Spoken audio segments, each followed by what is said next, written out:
Dá para estimar quanto que o brasileiro paga mais no seu produto por conta da logística ruim? Nosso PIB está em quase 10 trilhões, para arredondar aqui. 5% de 10 trilhões, estamos falando de 500 bilhões de ineficiência. Em média, se for pegar um produto de consumo do Brasil, como esse copo custa R$10, quanto disso foi frete? 13%. 13% é custo logístico, dos quais 70% disso é frete. Vasco, qual que é a sua visão sobre a privatização de empresas estatais ligadas à logística, como portos e ferrovias? Eu acho que não devia existir nenhuma empresa estatal, em qualquer setor. Quanto menos Estado, melhor, gente. A inteligência artificial já está sendo usada na logística no Brasil? Já. Mas eu digo que de 0 a 10, nós estamos em 0,8 do potencial. Quando que o Brasil vai ter caminhão autônomo nas nossas estradas? Eu acho que vai ter daqui a alguns anos, de maneira muito limitada na minha visão.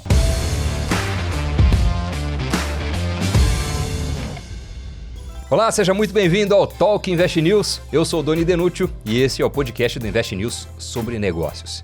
E olha só quem é o nosso convidado de hoje. Vasco Oliveira, o fundador e CEO da NSTech, a maior plataforma de tecnologia para soluções logísticas da América Latina. Sócio da Tarpon, ele é hoje um dos mais conhecidos e respeitados empresários da área no país. Vasco, cara, prazer ter você aqui, hein? Bem-vindo.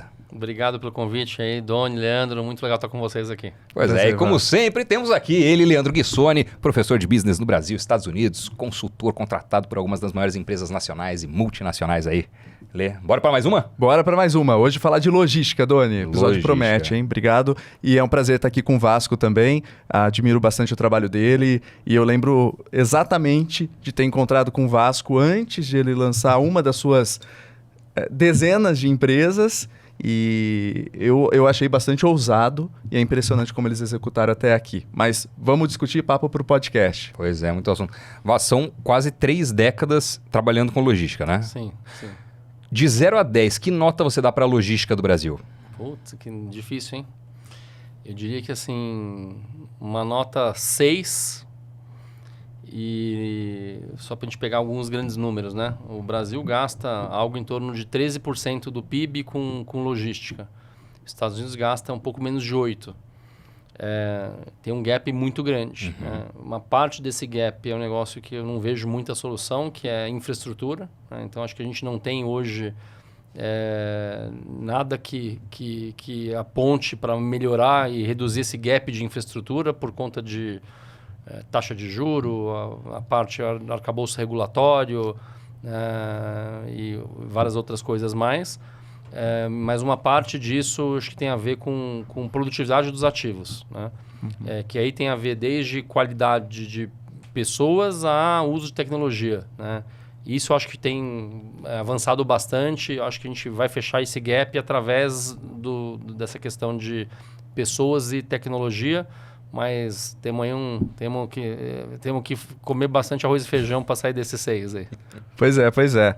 E eu peguei uma entrevista sua no Neofeed, no canal Neofeed, e você lá falou o seguinte, Vasco: queremos resolver as dores dos principais elos da cadeia. O mercado de logística é muito fragmentado e às vezes é preciso falar com 15 empresas diferentes para resolver as dores de um único agente do ecossistema. Vamos funcionar como um grande hub integrador. Então, essa é a NSTech, né? Sim. O que está por trás dessas dores? O que está por trás da lógica de criação da NSTech? Então, vamos lá. Logística é um termo extremamente amplo, né? Então, pode ser logística de um monte de coisa, né? Estou falando aqui especificamente, o nosso foco principal é a parte de logística de cargas, né? De produtos, e também de passageiro, porque a gente hoje tem a principal empresa que faz software RP TMS para mercado de ônibus, mais de 50% de market share nesse mercado. Na parte, então, de logística de carga, né? Então, quem que são os grandes atores dessa cadeia, né? Quando você pensa num transporte físico, você sempre vai ter o embarcador, que é o dono da carga, uma Unilever da vida, ou um Carrefour, ou uma Amazon, né? Você pode ter um operador logístico, você quase sempre vai ter, né, uma transportadora. O Brasil hoje tem mais de 160 mil transportadoras. E você sempre vai ter, até de fato vingar, que eu acho que para o Brasil é uma realidade muito, muito distante, um caminhão autônomo sempre vai ter um motorista, né? Então, esses são os players principais, mas você tem muitos outros. Você tem as seguradoras, você tem as corretoras de seguros, tem agenciadoras de risco que ajudam a mitigar roubo e acidente, você tem os postos que vendem combustível para essas transportadoras, você tem o pessoal que vende caminhão, autopeça. Então, o que a gente vem fazendo na SCTech? Né? Ajudando toda essa cadeia a se digitalizar. Né? Então, o que a gente fala é que assim, nossa missão é ajudar os nossos clientes a crescer mais, gastando menos, de uma maneira mais sustentável. Né? E no final do dia, essa ineficiência está aonde? No preço dos produtos que a gente compra. Né? Então, obviamente, assim, as empresas acabam repassando isso para o consumidor final. Então, dá para estimar quanto que o brasileiro paga mais no seu produto por conta da logística ruim? Fazer uma conta simples aqui. O nosso PIB está em quase 10 trilhões, para arredondar aqui. Né? Então, se a gente está falando aqui de uma diferença de 5%, né? 5% de 10 trilhões, estamos falando de 500 bilhões de ineficiência. Né? Desses 500 bilhões de ineficiência, parte é o que eu falei. Eu acho que, assim, não vejo, sinceramente, mesmo sendo muito otimista, né, como empreendedor sempre otimista, de que a gente vai ter uma mudança drástica na qualidade das estradas, na qualidade dos portos, dos aeroportos. Por mais que venha tendo investimento privado, esse investimento, ele malemar tira o gap do que a gente tem para estar sempre correndo atrás da economia que cresce. Né? Então, a questão é como que a gente otimiza. Né? E aí, falando um pouco do que você me perguntou das dores, né? Então, se coloca no lugar de um gerente de supply chain do Mercado Livre, que é um cliente nosso. Né? O que ele quer? Quais são as principais dores? Gastar menos, fazer entrega mais rápido, melhorar o nível de serviço, e fazer uma entrega mais sustentável, né? Que polua menos, com menos potenciais acidentes na estrada. Então, só que você pode decompor isso aqui, quando você está falando de um item desse, pode se decompor em 60 itens. Né? Então, como é que você pode reduzir o custo? Você pode fazer uma melhor roteirização dos seus veículos, você pode ter um software que te ajude a fazer uma gestão melhor de combustível, você pode ter um software que te ajude a contratar melhor o frete. Para dar 3 exemplos, poderia falar aqui mais 50, só de redução de custo. Né? Então, no final do dia, a nossa proposta de valor ela é muito centrada no cliente. Né? Então, para cada persona dessa, a gente tem um mapa de dores e a gente vai desenvolvendo soluções. E a ideia é de que a gente tenha, e já temos hoje grande parte disso dentro de casa ou integrado, o que a gente chama de montar uma plataforma one-stop shop, onde quando um cliente pensar em tecnologia para logística, ele vem na NSTech e ache tudo que ele precisa para as dores dele. One click, ou seja, já previamente integrado, né? Sem que ele tenha que ficar fazendo novas integrações, testes, que é uma coisa que consome muito tempo e dinheiro. E aberta. Né? Então, a gente fala que a gente quer ser o Android e não o iOS. Né? A gente não quer ter um sistema fechado, né? Sem pegadinha para o cliente. Então, não é porque ele comprou um TMS nosso, que o TMS é o Transportation Management System, que vai ajudar um embarcador ou um operador de uma transportadora a fazer a gestão da sua cadeia de transporte end-to-end, que ele vai ter que usar, por exemplo, a nossa fintech. Ele pode querer usar o banco que ele já trabalha ou um concorrente nosso de uma fintech especializada. Então, no final do dia, se a gente vai conseguir colocar um produto nosso, é pela qualidade do produto e não porque ele é obrigado a usar. Então, que essas são as 3 características que a gente vem buscando na nossa plataforma. Aí. E a gente hoje já é a maior empresa da América Latina, atendemos aí 60 mil clientes, de todos os tamanhos, então desde grandes embarcadores, dos quais a gente tem hoje 264 dos 500 maiores são clientes nossos, a uma transportadora que pode ter um caminhão, ou um motorista, que hoje a gente não monetiza o motorista, mas o Brasil tem hoje por volta de 2,5 milhões de motoristas, dos quais quase todos são na nossa base de dados, e a gente tem um app hoje na mão de mais de 200 mil motoristas, né, um super app, que a ideia é que o motorista seja a ferramenta de trabalho do dia a dia dele para resolver tudo que ele precisa, desde pagamento, agendar uma entrega, comprar um produto, comprar um pneu, escolher o posto que ele vai parar. Então, para dar um exemplo de uma solução para motorista. Aí. Você falou alguns nomes gigantescos de clientes, algumas estatísticas impressionantes do tamanho da empresa. E a empresa tem 3 anos. A empresa tem 2 anos e 9 meses. Como é que em menos com de... muita naturalidade, né? Como é que em menos de 3 anos você fundou uma empresa que tem como cliente companhias do porte de Mercado Livre em logística, que é quase que o core business do Mercado Livre, né? Ou muito importante, pelo menos. Eu diria que essa história começou, na verdade, há mais de 25 anos atrás, né? Porque eu sou empreendedor desde os 20. Com 20 anos eu montei minha primeira empresa, que era uma empresa de tecnologia. Depois, com 23, eu montei uma segunda empresa que chamava-se AGV Logística. Essa empresa eu fundei do zero e eu vendi ela há um pouco menos de 4 anos atrás.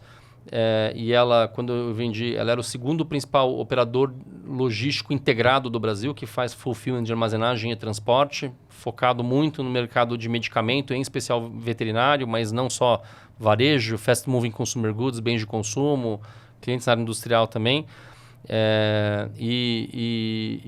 Então, assim, no final do dia, eu vivi essa dor, né? Eu tinha 60 pessoas na minha área de tecnologia, desenvolvia os principais softwares proprietários, que pouca empresa tem DNA de desenvolver software, né? Mas eu tinha que me conectar com outros 20 softwares.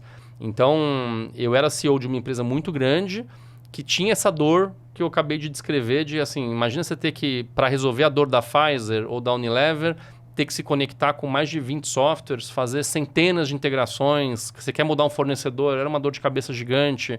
Tem que trocar a asa do avião com o avião voando. E eu falava, puta, assim, tem que ter uma maneira mais simples de você resolver isso, né? E aí, eu, quando vendi a empresa, montei a Niche Partners, que é a minha gestora. Meus ex-sócios da Tarpon me chamaram, estavam no momento novo da Tarpon e me chamaram para participar como sócio da Tarpon. Então, sou sócio da Tarpon. Hoje nós temos 4 gestoras embaixo da Tarpon, cada uma focada, 2 no mercado público, 2 no mercado privado. Então, estou falando com o mercado de investidores, o melhor fundo do Brasil dos últimos 5 anos é nosso, que é o Tarpon GT. Então, que é um fundo voltado para small e mid caps, aí, muito focado em um fundo muito concentrado, muito com uma performance excepcional, mas a gente tem esse braço de private equity voltado para o agronegócio e voltado para mercados de nicho, que é onde eu lidero. Mas na prática, a minha vida hoje é Nestec, eu estou dedicado para a companhia. E aí, com essa experiência toda que eu tinha de ter fundado a Associação Brasileira dos Operadores Logísticos, conhecer muito a cabeça do embarcador, a cabeça do transportador, a cabeça do motorista, porque eu já tinha operado isso há muito tempo, né? O mercado securitário, porque como eu trabalhava com muito medicamento, produtos de alto valor agregado, tinha que essa parte de seguro, roubo, estava presente no meu dia a dia. Então, eu já conhecia as pessoas, muitas empresas eu já usava como cliente. E aí, muito mais fácil do que você montar tudo do zero, né? Foi, na verdade, fazer um convite aos melhores empreendedores do Brasil de cada subsegmento desse a se juntar nessa jornada. Né? Então, hoje nós somos uma empresa que tem embaixo... hoje são 27 empresas que a gente está integrando essas empresas no nível de go-to-market, no nível de produto, mas ao mesmo tempo mantendo muita autonomia, mantendo o DNA de cada empresa, porque o que eu acredito é que o que faz uma empresa dar certo no final do dia é foco e cultura, né? Então, a gente respeita muito isso. Então, assim, como é que a gente fez? Entendendo que para ir longe, a gente tem que ir junto, né? E não sozinho, né? Então, acho que a gente está indo rápido e junto, né? Então, chamando esses empreendedores para participar dessa jornada com a gente, né? Eles são nossos sócios, né? Então, a gente comprou normalmente 100% dessas empresas, parte em dinheiro, parte em ações dessa empresa, e a gente já é hoje, então, a maior da América Latina nesse segmento aí. 27 empresas vocês compraram em 2 anos e 9 meses? Mais ou menos isso. Impressionante. Pois é, e você falou uma frase bem interessante, Vasco, que é junto e não sozinho. Eu queria explorar um pouco mais isso com você. Porque quando a logística, quando a gente olha como ela evoluiu, a demanda pelas operações logísticas evoluíram, a gente tem que citar o crescimento do e-commerce também, né? Então, à medida que o e-commerce pré-pandemia representava algo em torno de 5% do total no Brasil, né? Se eu pegar só varejo, e esse número cresceu, sem contar outras operações. eu vejo que várias empresas tentaram surgir oferecendo soluções. Então, citar algumas delas. A Log, por exemplo, tentando trazer eficiência... Nossa, cliente. Cliente de vocês também. Olha lá, vamos fazer aquele... Checklist aqui. Checklist. Né? A Log surgiu e eu lembro que eu fiquei impressionado, né? Eu visitei o escritório deles perto lá da Paulista em 2018, acho que foi 2019, e eles estavam sofrendo muito com a competição com Last Mile Delivery Apps, tipo Rappi e tudo mais, e eles foram um pouquinho mais para o B2B, olhando essa demanda de empresas que precisavam entregar os produtos de e-commerce. Aí você tem outras empresas que surgiram, cresceram e tentando oferecer soluções para diversos lugares da cadeia. Então, o que você quer dizer com junto e não sozinho? Você não se vê como uma competidora delas? Você não, se pelo vê contrário. como... Na verdade, a gente não... uma coisa que a gente não é e nunca será. Né?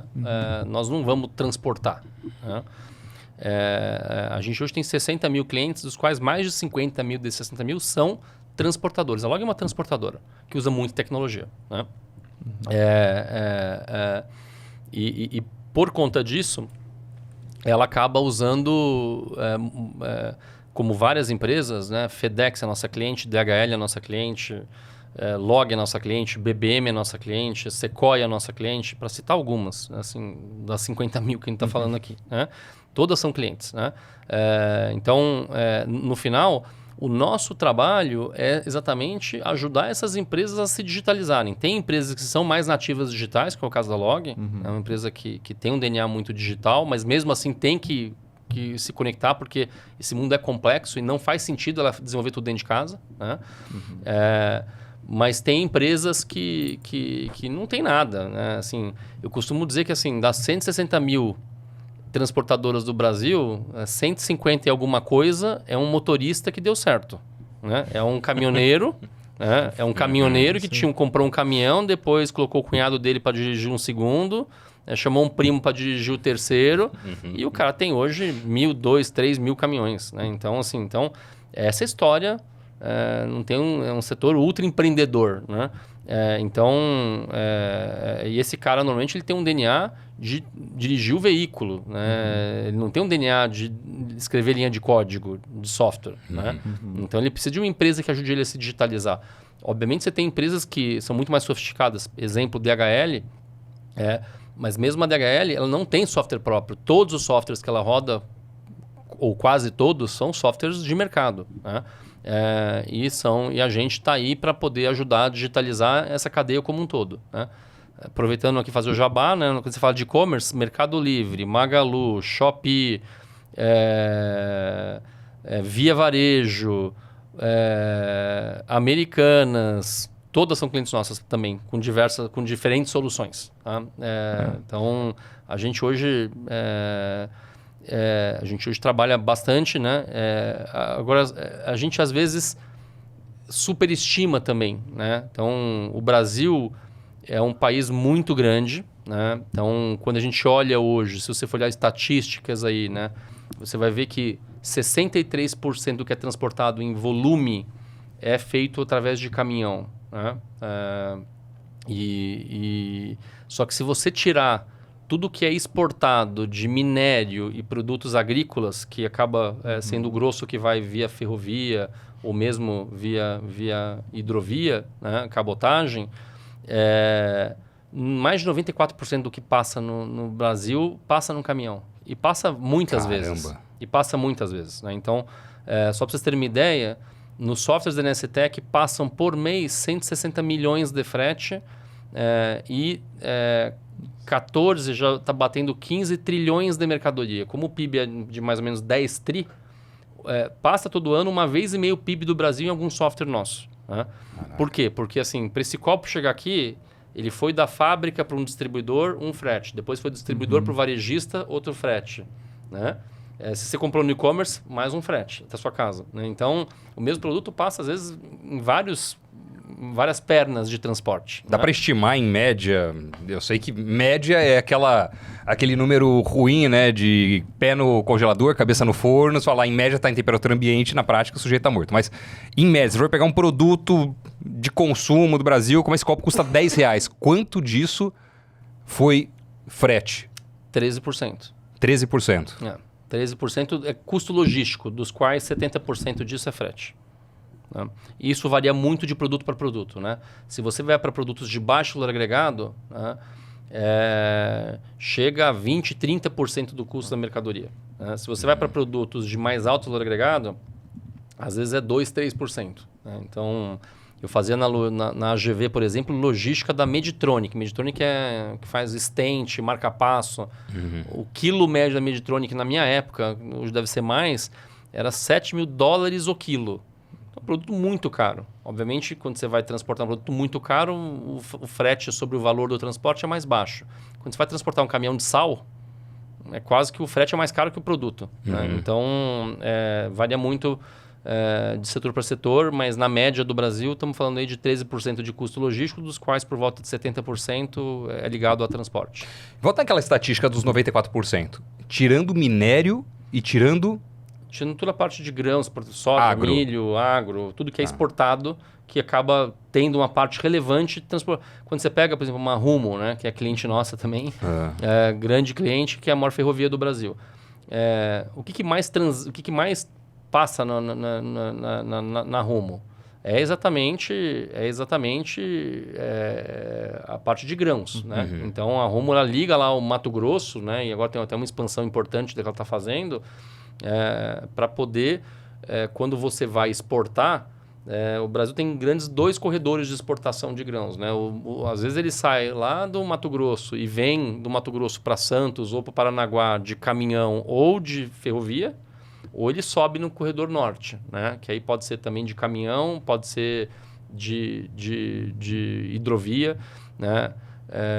Que também são clientes nossos, by the way. Então, assim, na prática acaba sendo bastante, né? O Brasil hoje, o agro representa quase 27% do PIB. E mais de 50% das nossas exportações estão ligadas ao agronegócio, né? E essa exportação, como é de baixo valor agregado, é mais eficiente em termos de custo e mesmo em termos de emissão de CO2 e várias outras, você fazer o transporte por ferrovia. Então, a malha ferroviária nossa está muito voltada para esse perfil de produto. Mas em outro país? Estados Unidos, por Estados exemplo. Unidos. Aqui 94%, tira agro, tira minério, 94% do que é produzido, comercializado no Brasil, passa em um caminhão. Nos Estados Unidos? Nos Estados Unidos, a malha ferroviária ela é muito maior do que aqui. E existe muito a utilização da ferrovia no que a gente chama do transporte interestadual. Né? Então, o produto sai da Califórnia para, por exemplo, Nova York, uma perna grande, ela começa no caminhão, vai para a ferrovia, que a gente chama de multimodal, e termina num caminhão. Então, essa longa distância, muitas vezes, ou a média distância, lá é feito por ferrovia, porque você tem muita oferta de infraestrutura. Né? Então, você tem muito mais ferrovia do que tem no Brasil. Né? Assim como na Europa, você tem muito mais ferrovia, assim como na própria China hoje. Então, isso explica parte dessa diferença de 8 para 13, porque é muito mais eficiente do ponto de vista de custo você transportar via uma hidrovia ou via uma ferrovia do que através de um caminhão. Né? Só que o problema é que assim, o capex disso é enorme, é lento, o Brasil tem taxa de juros alta, então inibe você também conseguir fazer os investimentos. Aí que você quer fazer o investimento, aí não pode passar na reserva indígena no Mato Grosso, né? Porque tem questões ambientais / regulatórias que hoje o Brasil é bastante complexo. Né? Então, não é que nem na China que chega lá e fala assim, cara, vai ser aqui, desapropria todo mundo, passa e acabou. Né? E aqui a gente sabe como o buraco é mais embaixo. Né? Então, então, a gente tem um gap bastante grande aí de infraestrutura que leva também a essas ineficiências. Agora, para pegar o exemplo da Rumo, né? A gente ajuda eles na automação do terminal de Rondonópolis. São 2.000 caminhões por dia. Antes de ter essa automação, chegava a ter fila de 3 dias de caminhão. Hoje caiu para 2 horas.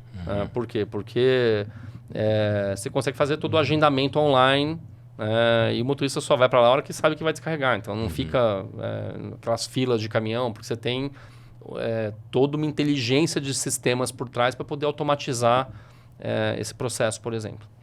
E qual setor? Você falou de vários setores, né, Vasco? Você falou de exemplos do setor de saúde, no setor de agro, varejo. Qual setor que você vê que hoje tem uma maior ineficiência logística que, se tivesse uma varinha mágica, e talvez a varinha mágica esteja sendo orquestrada pela Nestec, poderia ter um grande impacto que beneficiaria não somente as empresas desse ecossistema, mas clientes, consumidores, o Brasil, né, ultimamente?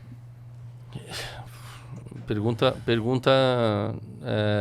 excelente. Eu acho que sem dúvida o agro é um deles, né, porque nós estamos falando de uma cadeia bastante fragmentada, pouquíssimo digitalizada, com prestadores de serviço de baixo custo, consequentemente baixo investimento, né? Então, imagina você fazer o transporte de um medicamento. Você pensa no caminhão que está transportando isso. Normalmente é um caminhão novo, com um baú novo, com um rastreador de última tecnologia, um motorista mais preparado, né? Quando você vai para o agronegócio, é aquele caminhão velho, caindo aos pedaços, o cara de chinelo. Obviamente, já mudou bastante isso, né? Já veio melhorando no tempo, mas se você pegar a nossa frota média no Brasil, nós estamos falando de uma frota de quase 20 anos, né, de uso. Então, assim, e aí, assim, aquele negócio. Os produtos que pagam melhor, você acaba tendo prestadores de serviço mais qualificados, mais bem preparados. Os produtos que pagam menos, o inverso. Então, eu diria que, sem dúvida, o agro é um deles. Acho que tem muita ineficiência e a gente tem focado bastante em ajudar as empresas do agronegócio, né? Acho que, assim, quando a gente pensa na cadeia do varejo como um todo, também tem muita oportunidade. Então, assim, grandes varejistas do Brasil, dos 10 maiores, 9 são clientes nossos. Mas, assim, é uma jornada de digitalização. A logística ela ficou muito complexa. Né? Então, imagina que... Eu costumo dar um exemplo, né? Imagina a Ambev, quem gosta de cerveja como eu, assim, que opção que você tinha, né? Quando você tinha 20 anos de idade, estou falando, então, 30 anos atrás, de tomar cerveja. Você podia escolher Brahma, Skol Antártica, Kaiser. E Kaiser, de cabeça. De latinha ou de 600 ml. Era isso, né? Hoje em dia, a Ambev, do meu amigo Jean, que fez faculdade comigo, um abraço para você, Jean, cara, tem milhares de SKUs, milhares de marcas, né, no mundo, e lança, por semana, deve lançar vários SKUs. Então, assim, como é que fica da porta da fábrica para trás? É muito mais complexo. Só que a maior mudança foi da porta da fábrica para frente, né? Porque o consumidor ele mudou muito, né? E, consequentemente, a cadeia de supply chain teve que se adaptar a essa mudança. Então, hoje, né, o omnichannel é uma realidade, né? Então, você compra no celular, pode retirar na loja, você compra na loja para receber em casa. As empresas têm que entender onde é que eu vou atender esse cliente dos meus N pontos que tem em estoque para fazer o melhor custo para chegar nesse cliente. Isso tudo sem software. Imagina você fazer gestão disso sem software. Não existe, não tem como, né? E ao mesmo tempo, né, a gente tem que entender como que a gente faz isso cada vez mais de uma maneira, né, onde, no final do dia, as empresas estão competindo supply chain contra supply chain. Né? Então, imagina que, assim, alguém está entrando na Zara para fazer uma compra. Essa compra foi decidida no final do dia, na prática, algumas semanas atrás. Né? Porque, assim, você tem que entender o que a consumidora quer naquele momento para mandar produzir a roupa, para chegar essa roupa lá e estar disponível na hora que ela está na loja, no preço certo, para que ela compre. Né? Então, é uma guerra, né, de supply chain contra supply chain. E as empresas que prosperam hoje, elas têm que ser muito eficientes e muito resilientes. O que a gente viu na pandemia? Né? Eu acho que a pandemia ela trouxe ela trouxe para tudo uma aceleração e para o supply chain também. Né? Mesmo os gestores do B2B, eles passaram como cliente a ter uma experiência que eles não tinham. Né? Então, o cara está lá comprando por hipótese do Mercado Livre, e vendo lá onde está a mercadoria dele. Aí depois ele voltou para a empresa e falou assim, pô, mas por que eu não tenho isso no B2B? Também quero ter essa experiência no B2B, né? Eu tenho como cliente no B2C, não tenho no B2B? Também quero ter no B2B. Essa mesma experiência de onde está meu produto, né? E ao mesmo tempo, o que a gente viu, né, foram uma coisa que a gente fala também, né? As cadeias supply chain têm que ser muito flexíveis e resilientes, né? Então, o que aconteceu? Né? Você vai produzir um carro. Quantos componentes tem no carro? Mais de 10 mil. Falta um chip, você não produz o carro, né? E foi o que aconteceu. Faltou chip no mundo, então parou a linha de produção de um monte de coisa. Então, várias cadeias tiveram problemas de fornecimento, tinha demanda, mas não conseguia produzir o produto, né? Por quê? Porque faltava 1, 2, 3, 10 componentes e você não produz um carro se não tiver o chip, que no final do dia é o cérebro do carro ali. Então, isso faz com que as empresas também tenham que repensar suas estratégias, né? Então, você tem hoje um movimento muito forte, até depois da guerra aí, Estados Unidos, China, comercial, que é o nearshoring, né? Você vê hoje o México está bombando de crescer, porque um monte de fábrica que estava na China, você diz assim, opa, não dá para confiar mais na China, vamos puxar aqui para dentro dos Estados Unidos, mas é muito caro os Estados Unidos, então vamos pôr no México, que é mais barato um pouco. Né? Então está aqui pertinho. Então o México hoje está crescendo muito economicamente. Hoje mesmo estava numa reunião com um cliente nosso, CEO de uma empresa nossa, e falou assim, olha, o norte do México hoje o México como um todo, ele falou o número hoje de 3% de desemprego, que é pleno emprego. Ele falou, o norte do México está com 2%. Ele falou, é quase o caos. Né? Então, assim, porque não tem gente para trabalhar. Não tem gente. Porque... Escassez de mão de obra. Não tem oferta suficiente. Ô Vasco, qual que é o maior erro das empresas hoje quando pensam em estratégia logística? Eu diria que é não considerar a equação correta, que na minha visão, a equação que todo mundo tem que considerar como gestor de um negócio é o custo logístico total. Tá? E o que é o custo logístico total? Ele é composto, obviamente é mais complexo que isso, mas para tentar simplificar, o meu custo de armazenar, mais o meu custo de transportar, mais o meu custo indireto de gerir essa cadeia, mais eventualmente o meu impacto tributário, né? Porque você tem obviamente uma questão tributária que é muito relevante, não só no Brasil, mas em qualquer país. Né? E aí você tem produto indo passear em Minas Gerais, que sai de Minas para vir para cá, CD que está lá em Goiânia porque tem benefício fiscal, ou a fábrica, então uma questão fiscal que pesa muito. Um país tem impostos muito altos, mas tem uma partezinha que chama-se delta de market share. Né? E aí, às vezes você tem as empresas alinhadas para poder cobrar do gestor de transporte, do gestor de logística, de supply chain, por hipótese de redução de custo. Só que isso sacrifica nível de serviço, que sacrifica market share.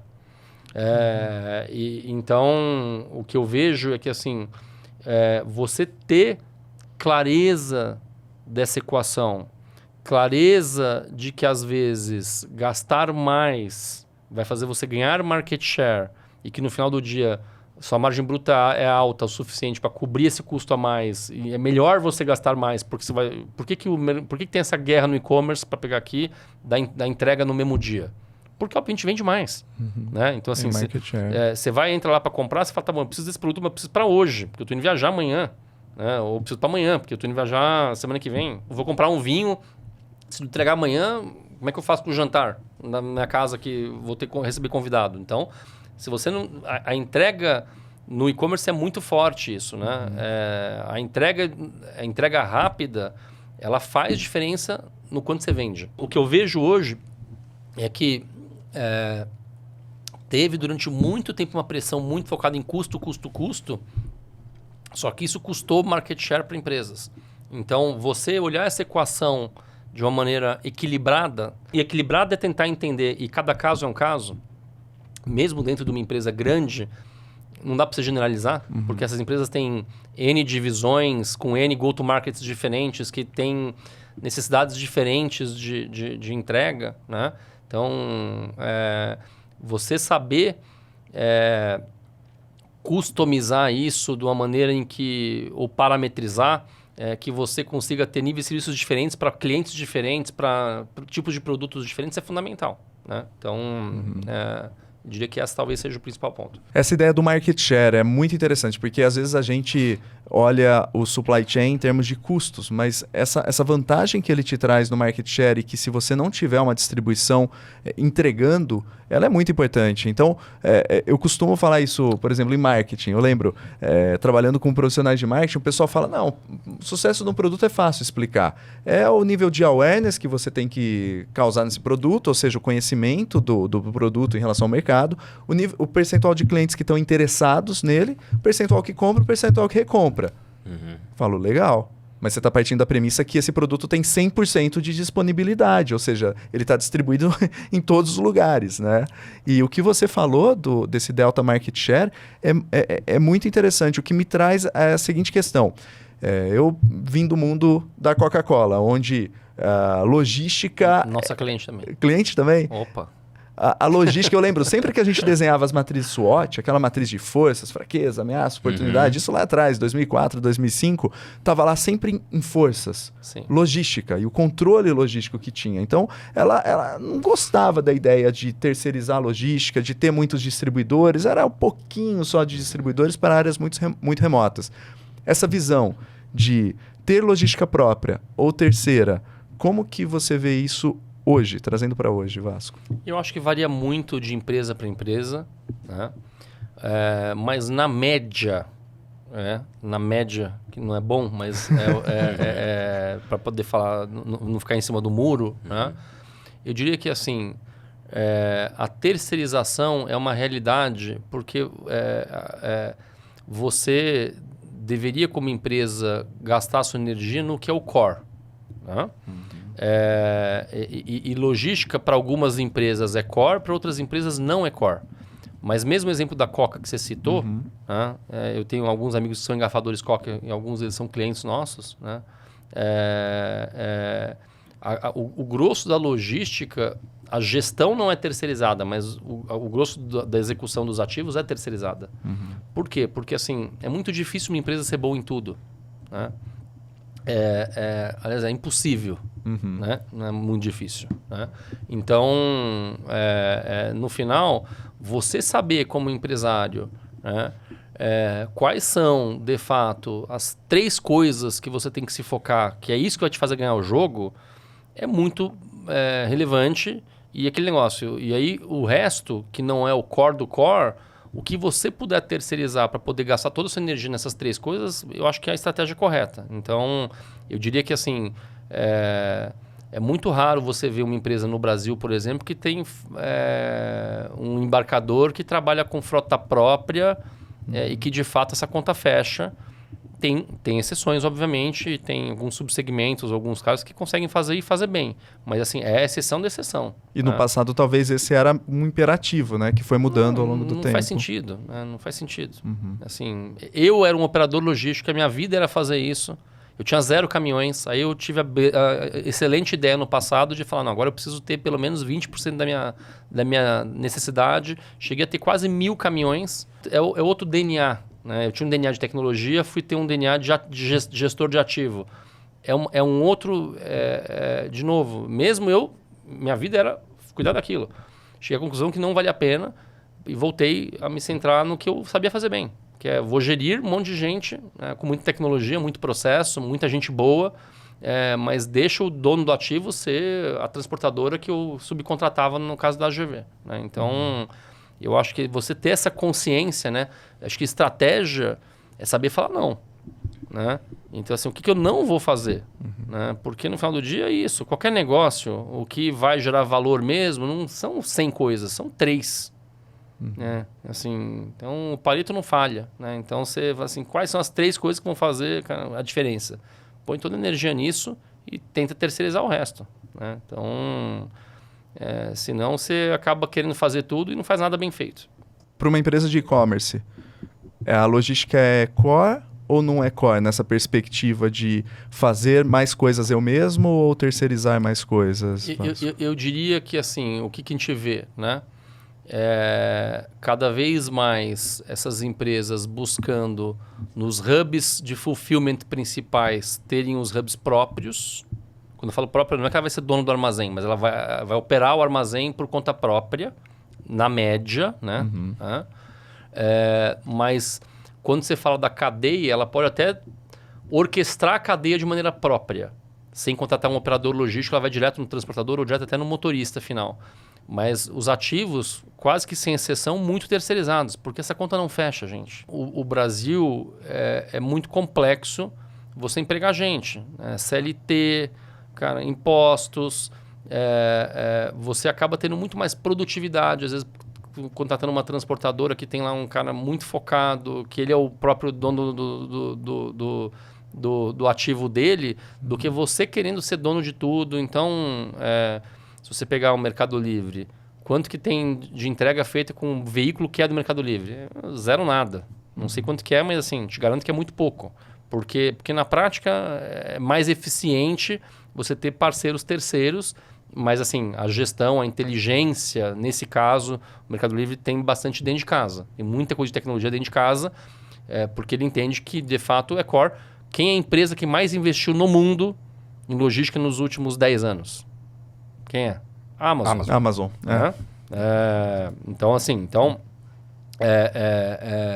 quem é a empresa que mais investiu em logística no Brasil nos últimos 10 anos? Mercado Livre. Então, isso é um sinal de que eles veem como core, né? E a gente, como consumidor, enxerga isso no dia a dia, né, de diferencial competitivo, e eu acho que eles estão certos. Só que, assim, dito isso, eles têm a consciência de que não dá para fazer tudo dentro de casa. Então, assim, terceiriza um monte de coisa, seja de execução, seja até de software. Como no caso do software, o stack deles de tecnologia, o core é próprio, mas assim, tem um monte de coisa que não faz sentido ele fazer por conta própria. Né? Porque ele que era a minha vida na GV. Na GV eu tinha o meu stack, o core próprio, e terceirizava um monte de coisa. Então, acho que é o que eu acredito. Essa questão da velocidade de entrega aí é fundamental para uma boa experiência de consumo, e algo que a Amazon, para mim, está anos-luz à frente de qualquer concorrente no mundo, é a experiência do consumo também no atendimento, no pós-venda. Porque assim, eu já tive várias vezes que devolver coisa, cara, eles resolvem no instalar de dedos. É um negócio impressionante que a gente no Brasil tem muito a aprender em qualquer que seja o tipo de empresa, grande, média, pequena. Mas queria fazer uma outra pergunta para você. A inteligência artificial já está sendo usada na logística no Brasil? Já. Como? E onde? Posso te dar vários exemplos, mas eu digo que de 0 a 10 nós estamos em 0,8 do potencial. Tá? Assim, nem começou o potencial, e eu acho que vai vir uma transformação enorme na logística através de AI. Ontem a gente tem uma parceria bem importante hoje com a Microsoft na parte de cloud, e ontem a gente estava num evento na Microsoft com 40 executivos nossos falando a manhã inteira de inteligência artificial. Tá? E onde que ela entra na logística? Entra um monte de coisa, né? Mas vou te dar exemplos práticos e vou te dar o que eu acho que vai ser o futuro. Né?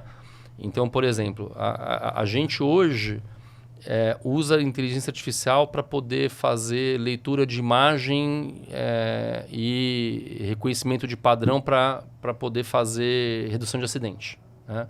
Então, os números são bizarros. Né? No Brasil, morrem por ano o equivalente a 28 aviões da Embraer lotados só em estrada federal com acidentes envolvendo um caminhão. Nossa. Isso não tem lugar nenhum, né? Assim, é bizarro. Caraca, é um 9/11 por ano. Né? Morreram quase 3 mil pessoas. Sim. São por volta de 3.200 pessoas por ano que morrem em acidentes. Cara, 2023, não dá para aceitar isso. Né? E a gente está falando de que assim, mais de 90% desses acidentes são por falha do motorista, que está cansado, que bebeu, que não dormiu direito, que se distraiu olhando o celular. Não é nem a estrada ruim. É também estrada ruim. Também, mas... É também estrada ruim, mas assim, mas o ponto, assim, quando a gente usa a tecnologia, e a gente tem vários exemplos dentro da NSTech, né? Você consegue com tecnologia reduzir isso em mais de 90%. Porque mesmo em estrada ruim, você consegue avisar o motorista, cuidado, meu amigo, né? Vai mais devagar. Tá fazendo o quê? Dando alerta, mudando o horário do transporte? Tem uma série de tecnologias que te permitem fazer isso. Né? Então, um exemplo que a gente tem usado bastante na inteligência artificial é para reduzir acidente. Outro exemplo, né, é para poder reduzir roubo de carga. Né? Então, a gente hoje, mais de 50% do roubo de carga, do agenciamento de risco do Brasil passa num software do Nestec. Né? Então, a gente consegue identificar padrões, identificar coisas, inclusive fazer análise preditiva de onde pode acontecer um roubo, né? E reduzir o roubo de carga. Para poder otimizar uma operação. Né? Então, eu acho que aí a gente ainda tem muita coisa por fazer. Né? Então, eu diria que assim, a grande mudança, né? E aí quando a gente olha, né, para os grandes problemas da logística, a improdutividade de ativo talvez seja o maior dos problemas. Né? Só que nós estamos falando de milhões e milhões e milhões de decisões que têm que ser tomadas no dia a dia. Né? Se você consegue automatizar muitas das decisões através da IA, né, para que a gente consiga identificar onde estão os gargalos, né, para poder um caminhão descarregar mais rápido ou carregar mais rápido, isso acho que vai fazer com que a gente tire esse gap aí de 8 para 13 de maneira bem importante. Tá? E eu diria que vai acontecer e a gente, sem dúvida alguma, está trabalhando muito forte para ser um agente transformador aqui nesse sentido. Pois é, porque a inteligência artificial também ela é baseada em dados. E vocês têm dados de toda a cadeia, praticamente de ponta a ponta. Mas no outro lado da inteligência artificial, o futuro, como que você vê o futuro para a logística? Porque, por exemplo, Elon Musk fala em caminhão autônomo, né? Fala em muita mudança que pode estar por vir. Claro que aqui é só um exemplo de aplicação, mas poderiam ter várias outras. Como que você vê o futuro do uso da inteligência artificial na logística? Eu acho que é isso. Assim, na verdade, é você usar essa tonelada de dados que a gente tem, e agora a gente está construindo um stack, a gente consegue ter esses repositórios todos num lugar só e de maneira muito mais organizada e com uma qualidade melhor, né? Porque no final do dia a matéria-prima para essa decisão é dado, né? E você conseguir tomar várias decisões que possam fazer aumentar essa produtividade dos ativos no momento da operação e também até prever, fazer coisas preditivas. Essa é uma coisa que, assim, o dia que a gente está engatinhando ainda, mas nós, assim, sem dúvida alguma, vamos fazer coisas no Brasil que você pode ter certeza, você me cobra, que no mundo vai ser super pioneiro. Tá? Vai ser super pioneiro. Vou falar um pouco da questão de caminhão autônomo. Né? Quando que o Brasil vai ter caminhão autônomo nas nossas estradas? E eu acho que vai ter daqui a alguns anos, de maneira muito limitada na minha visão. Alguns são 5 ou 50? Não, mais para 5. Mas assim, de maneira muito, na minha visão, limitada. E eu vou explicar o porquê. Tá? Você vai abastecer seu carro. Nos Estados Unidos tem frentista? Não. Aqui tem frentista? Um monte. Só tem, né? Se você pegar na bomba lá, vai vir o dono com um cabo de vassoura. O que você tá fazendo, seu louco? Então, assim, quem parou o Brasil com as greves nos últimos anos? Quem mostrou que, assim, tem força para parar o Brasil? Nossos amigos caminhoneiros. Né? Que, de fato, a gente deve muito a eles, né? Porque se a gente ficou na nossa casa, na pandemia lá, e não faltou alimento, né? Foi graças a esses caras que estavam trabalhando e se expondo, né? Então você acha que os caminhoneiros vão impedir o caminhão autônomo de andar pelas estradas do Brasil? Eu tenho quase certeza de que nós vamos ter bastante dificuldade política de conseguir. Eu acho que tem esse lado que para mim é um lado que não dá para desprezar. Né? Nós estamos falando só de transporte de carga, não é que tem que carga de 2,5 milhões de motoristas. Né? Acho difícil, né, mexer com essa categoria do ponto de vista político, mas não é só isso. Né? Você tem uma questão de infraestrutura das estradas, que nós estamos longe de estar perto dos Estados Unidos. Né? Você tem uma questão dos próprios veículos, que são muito velhos. Né? E você tem uma questão, assim, até da questão, assim, tá bom, então imagina na hipótese aqui do Mercado Livre. Mas quem vai descer do caminhão para fazer entrega na minha casa, tocar campainha? Vai ser um robô numa calçada? Acho vai ter em nichos, né? Aonde que eu acho que vai ser primeiro? E inclusive fora do Brasil, né? Dentro de umas fazendas, numa mineração. Então, acho que vai acontecer mais do que dentro de São Paulo, ou mesmo numa autoestrada. Acho difícil isso acontecer no curto e no médio prazo, e talvez até no longo, estou falando aí de 20 anos. Aí não por uma questão tecnológica, mas uma questão sociopolítica, né? Social e política. Captei a vossa mensagem. E falando em dados que vocês conseguem ter de toda a cadeia, vocês conseguem ser uma empresa que ultimamente consegue até mesmo estimar a demanda em alguns setores. E como que vocês trabalham nessa linha também? Porque se você consegue estimar a demanda, você também consegue ser mais eficiente em termos de logística, prazo de entrega, volume e assim por diante. Sem dúvida. A gente hoje não está focado especificamente nisso que você falou. Vamos chegar lá, mas não é a nossa prioridade, né? Então, tem outras prioridades no caminho. Mas, para pegar um exemplo, eu estava gravando hoje de manhã um podcast com o Plínio, que trabalhou comigo e hoje é o presidente da DHL no Brasil. Ele deu exatamente esse exemplo. Ele falou, olha, imagina que hoje uma empresa, na média, tem lá uma cobertura de estoque de 60 dias. Aí você trabalha com um produto importado, fala, não vou correr risco de alfândega, vou para 120 dias. Se você consegue ter muito mais previsibilidade através de dados, AI, né? Você poder reduzir esse estoque, de repente, para 15 dias. E melhorar a estrutura de capital de giro da empresa. E quando você olha esse custo logístico de 13%, aí dentro tem uma parte importante que é o custo de carregar estoque. Está nessa conta, né? Então, como nós temos mais estoque pela ineficiência e o custo é maior por causa da taxa de juro, então uma parte dessa diferença está em estoque. Tá?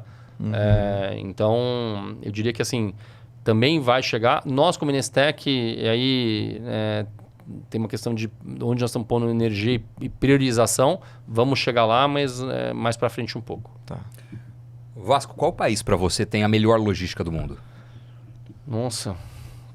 É difícil falar porque acho que é difícil de comparar, né? Não dá para você comparar... Suíça com Estados Unidos. Estamos falando de um país, cara, ultra pequeno, né, com um país continental como o nosso. Então, assim... Estados Unidos ou China? Quem tem a melhor logística? Sem dúvida, Estados Unidos. Por quê? Muito mais avançado. Eu acho que a China construiu nos anos recentes muita infraestrutura. E também avançou muito em tecnologia. Mas os Estados Unidos, sem dúvida, acho que nesse aspecto é mais maduro, né? O que a China viveu é muito mais recente, acho que ainda não tirou esse gap. Mas tem muita inovação, tem muita coisa que a China está fazendo que está na frente dos Estados Unidos. Por exemplo? Por exemplo, tem uma empresa que a gente até conversou bastante já, que chama Food Truck Alliance, né? Eles são até uma empresa que abriu capital na Nasdaq.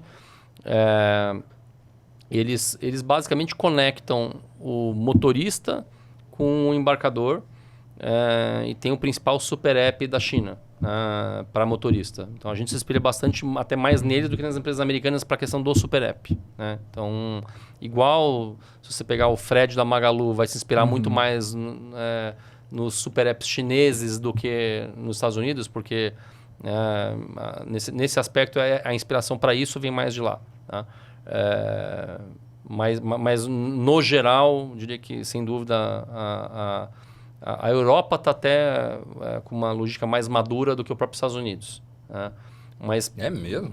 Velho continente? Sim, porque vem investindo mais em automação há mais tempo, armazéns mais automatizados, mas também assim...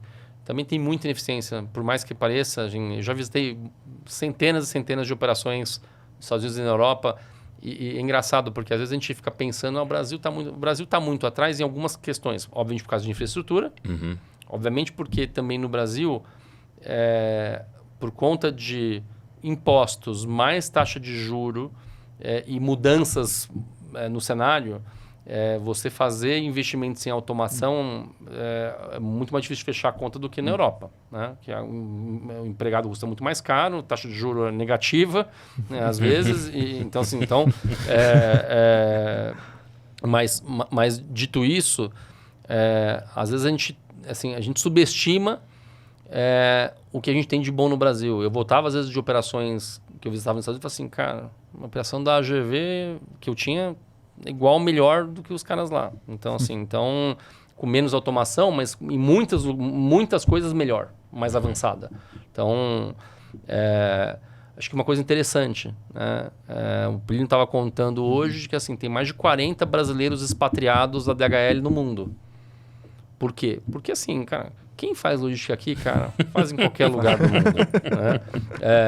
E não é diferente. Então, você pega a Unilever hoje, então, um dos principais caras, ou o principal cara de logística do mundo da Unilever é brasileiro. Né?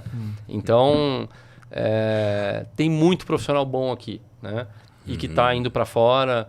E o que a gente quer fazer como NS Tech é levar a tecnologia nossa aqui. Inclusive, assim, semana que vem tem um call com uma empresa que é cliente nossa aqui que está conversando uma solução potencial no Canadá. Então, assim, a gente vai montar uma empresa global com DNA brasileiro e tecnologia brasileira, que acho que vai dar muito orgulho para a gente ainda um dia. Não, isso é muito bom. E você falou de carreira, né? E de perfil de profissional. Qual é o perfil do profissional hoje que trabalha em supply chain e logística? Ele é formado em administração? Ele é formado... Qual é a formação dele? E aqueles profissionais que você vê com mais condições de ter posições de liderança, né, na área de logística e supply chain. Qual é o perfil desse profissional? Eu diria que você tem de tudo, né? Mas assim, eu falo até pela meu viés lá atrás. Eu sou administrador e fiz administração em direito, né? Tem bastante gente de administração nessa carreira também, né? Mas eu diria que o DNA do engenheiro é muito voltado para isso, né? Então, a minha ex-empresa, por exemplo, era em Campinas, era em Vinhedo, que é perto de Campinas. Então, a gente tinha muito engenheiro da Unicamp. De São Carlos. Então, eu diria que engenharia... porque você tem muito essa questão de processo, muito a questão de pesquisa operacional, de como otimizar sistemas, que acho que acaba tendo mais numa faculdade de engenharia do que eu tive algumas questões de logística na AGV, muito fraco, muito fraco. E na época, assim, o professor assim, faltava... devia estar aposentado há muitos anos já, estava lá dando aula para a gente, falando de coisas assim, muito desatualizadas, né? Acho que esse é outro ponto que a gente como NS Tech trabalha muito. Assim, não adianta ter tecnologia sem ter gente qualificada.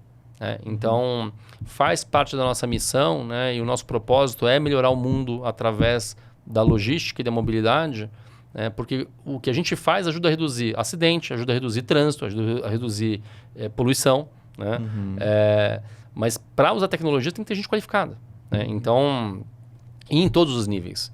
Então, faz parte da nossa jornada qualificar do CEO, porque o CEO, poucos CEOs são CEOs que vieram do supply chain. Outro dia a gente até, num evento que a gente fez agora recente, levamos lá o Marcos Lutz, que é meu grande amigo, presidente do Grupo Ultra hoje. O primeiro emprego dele foi na Ultracargo. Então, ele é um dos poucos presidentes que começou lá na logística. São poucos, tá certo. Mas são poucos.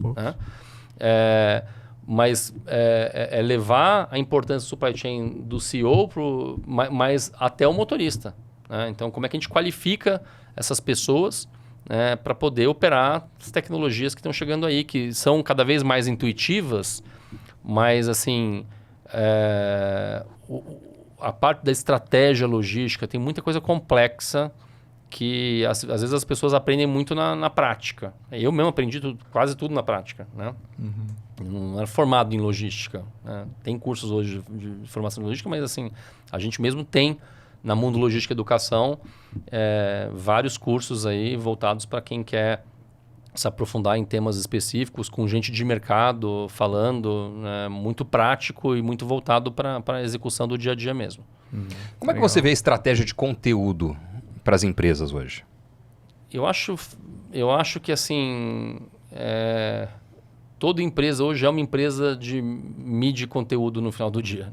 Então, assim, inclusive a gente tem um braço, né, de conteúdo e mídia que produz muita coisa própria e terceiriza bastante coisa também. Mas no final, a gente vê várias empresas que a gente admira de vários setores diferentes que no final do dia você acaba sendo um canal para quem quer falar com o seu perfil de cliente, né? E você pode monetizar isso. Pega a Amazon que você citou. A Amazon acho que ganha mais dinheiro hoje com mídia do que com e-commerce mesmo, né? Porque Sim. no final do dia, assim, você quer saber um produto, nos Estados Unidos vai muito mais na Amazon do que no Google, né? Então, assim, então, no final do dia, ela acaba monetizando isso com quem é o dono do produto, que quer ali estar bem posicionado com mídia, né? Então, e acho que produzir conteúdo, ele acaba sendo uma forma, hoje, mesmo no B2B, a jornada de compra ela é muito errática, né? Cada vez mais, e principalmente as gerações mais novas, né, eles se educam muito pela internet, né? Então, o cara tá lá, tô com uma dor aqui, preciso reduzir meu custo logístico. Ele vai lá no Google, coloca lá e aparece vídeo, aparece conteúdo. E no final do dia, por trás disso, tem alguém querendo vender alguma coisa muitas vezes, né? Que é uma estratégia que a gente usa bastante e funciona muito bem. Então, assim, no final do dia, levar conteúdo, levar conhecimento te fideliza, te faz você ser uma marca mais admirada. E a gente aposta muito nisso e trabalha muito forte isso na Inestec e nas empresas que fazem parte da Inestec como submarcas voltadas para públicos diferentes. A gente falou bastante de caminhão, de frota pesada mesmo. Mas, por exemplo, o crescimento de aplicativos como o iFood. A gente navega assim, no trânsito em São Paulo, em grandes cidades, o número de motocicletas é muito grande. Como que a Nestec ela vê esse last mile, né? Tanto de alimentos como também do que a gente chama de on-demand, que é na hora que o consumidor quer ser entregue e aí você precisa de um carro, às vezes, adaptado, ou você precisa de uma motocicleta. Onde que ele entra nesse ecossistema? No final, o nosso foco é no cliente. E a partir do cliente a gente vai identificando as dores e buscando as soluções, né? Então, hoje, qual que é o maior desafio do last mile? É a parte de roteirização de carga, né? Nós hoje temos a principal empresa do Brasil de roteirização de carga para last mile, né? Mais recentemente, veio, por conta dessa questão da pressão do tempo do consumidor, o same-day delivery, né? Que é um grande desafio, né? Nós temos uma solução que é a melhor solução do mercado para automação de same-day delivery, né? Então, para dar um exemplo, o Pão de Açúcar usa em todas as lojas dele uma solução nossa. Então, imagina você está lá, você é um consumidor do Pão de Açúcar, você comprou, o produto vai sair da loja para entregar na sua casa.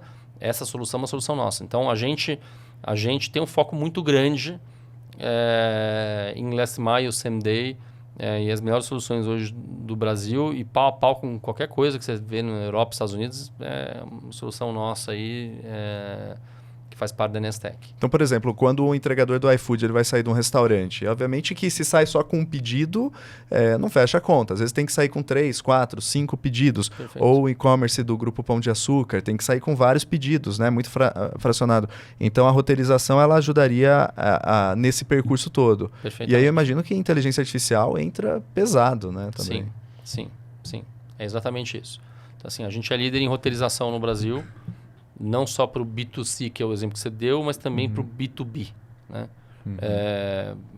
Porque também você tem a demanda de roteirização para o B2B, né? Você tem um caminhão fazendo 5, 6, 10 entregas para empresas de B2B. A gente também é líder nisso hoje, e isso aqui no Brasil e na América Latina. Vasco, qual que é a sua visão sobre a privatização de empresas estatais ligadas à logística, como portos e ferrovias? Acho que não devia existir nenhuma empresa estatal, de qualquer setor. Cara, assim, eu acho que, assim, quanto menos Estado, melhor, gente. Claramente, eu acho que o Estado ele deveria se focar nas questões básicas e tentar terceirizar o máximo possível. É só a gente ver assim, a ineficiência. O Correio é uma das empresas mais ineficientes e mais corruptas que esse país já produziu. A gente já viu de escândalos no Correio e de ineficiência, que já foi uma empresa muito admirada pelos brasileiros no passado. Hoje, na minha visão, assim, foi tarde. E acho que assim, tinha uma iniciativa de eventualmente tentar terceirizar o Correio na última gestão do governo Bolsonaro, que não foi para frente. É difícil, né? E acho que assim, o Correio está ficando para trás, porque ele é incapaz de evoluir na velocidade que o mercado evolui, né? Então, se você pegar o exemplo do e-commerce, o Correio era quase que absoluto no e-commerce brasileiro. A Log e outras mais que cresceram, Sequoia, a Total Express e várias empresas que cresceram exatamente porque o Correio não conseguia dar um nível de serviço minimamente aceitável, né? Se você pegar hoje a quantidade de transporte que o Mercado Livre tinha do share dele, que era Correio 10 anos atrás e hoje, lá 10 anos atrás, eu vou dizer que devia ser perto de 100%. Hoje deve ser perto de zero. Não sei quanto que é o número, mas assim... Por quê? Porque, cara... Assim, o que o governo tem que se meter com isso, gente? Pelo amor de Deus. Assim, né? Então, no final do dia, acho que sou bastante... para mim tem uma visão muito clara de que assim, isso não é core. Volta para a questão do core. O que é core do governo? O que é core do governo? Cuidar de segurança... Saúde e educação? Saúde e educação. E mesmo assim, volta para a questão... Mesmo assim... Não, e mesmo assim, foca na gestão... Foca em algumas partes, né? Foca em algumas partes e terceiriza o resto, cara. Mesmo assim, vê a qualidade da saúde pública, da educação pública e da segurança pública, né? Cara, assim, quem pode contratar segurança, quem pode vai à escola particular, quem pode tem plano de saúde, né? E a gente sabe que, assim, cara, eu acabei de voltar numa viagem na Argentina, né? Cara, o que um governo que acredita que o Estado é a solução fez com países como a Argentina, com a própria Venezuela, é de chorar, né? Esses dois países foram os mais ricos da América Latina, né? Tinha a frase que é rico como um argentino. Se falava na França isso. Não, pra você ter uma ideia, assim... Como se fosse, nossa, ele é rico como um argentino. Mas os argentinos... Renda per capita na lua. Já foi como renda per capita o país mais rico do mundo. Pois é. Teve durante no começo da década do século passado, por algumas 2 ou 3 décadas, top 10 do mundo em renda per capita, né? País que está arrebentado. Por quê? Né? Começo dos anos 2000, o Estado custava 15% do PIB, esse ano vai bater 45%. Né? Então, assim, cara, o Estado, para mim, assim, o Estado atrapalha. Quanto menos Estado e mais deixar o povo empreender, melhor. Né? Mais deixar iniciativa privada. Obviamente, acho que o Estado tem que estar presente em algumas poucas coisas, mas, assim, é muito claro que, assim... no final do dia, eu sou muito a favor da livre economia e do livre mercado, para a gente poder, de fato, ter competição. E a competição é a coisa mais saudável do mundo. Né? Quanto mais o Estado se expande, mais a liberdade se contrai, né? Com certeza. Então, assim... Meus pai e mãe são argentinos, os dois. Então eu ia, quando era criança, 2, 3 vezes por ano para a Argentina. E era a Europa brasileira naquela época, né? Tô falando de 38, 35, 37 anos atrás. Eu vou recentemente ainda, porque muito da minha família tá lá. É um país que se esfarelou completamente. Quem fala que é bom é porque é bom para brasileiro ir lá gastar em real, porque o peso argentino não vale nada, a inflação tá na lua. O Milei vai ser eleito agora, não tenho a menor dúvida. Né? Ele vai ser eleito, ele vai ganhar, na minha visão, em segundo turno, pelo tudo que eu conversei lá. Acho também, cara, assim, acho que no final do dia, tudo que é o extremo é ruim, né? Então também é o extremo e acho que vai ter muita dificuldade de governar.